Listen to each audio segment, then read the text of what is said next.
I never really considered myself a chef. I worked with chefs before, and you know, they've got their temperament, they're angry, so I like to cook.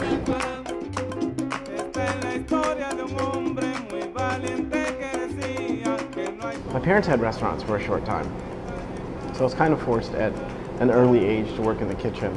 I think I was, I don't know, 12. I always felt kind of out of place with Ethiopians, you know, just because I felt like I wasn't Ethiopian enough. You know, even with the African-American culture, I felt like I wasn't African-American enough.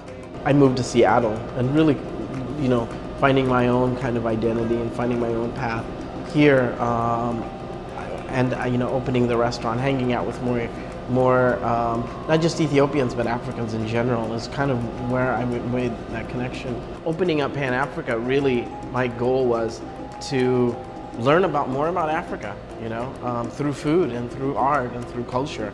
So every month I would try to do a different menu. I would actually bring in, we would do a lot of cooking classes, and I did a ton of classes. And when I did my classes, actually, I enjoyed them because I did get to teach people about Ethiopia, but I was learning at the same time, you know. When I get Ethiopians come in, they would order food and they were like, let's eat, you know, and I would say, and I just ate, and they're like, just take one bite, please. I just can't, I don't feel right eating by myself, you know. So I would be going around doing that all day. But I do an East African bowl. I call it an East African bowl.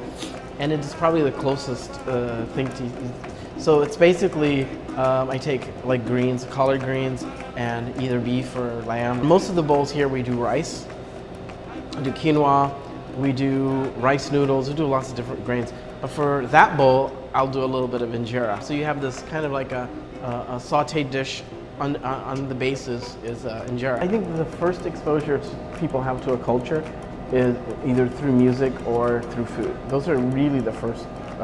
People that don't know anything about Afghanistan will probably have tried the food. Mulugeta Abate, I am Ethiopia.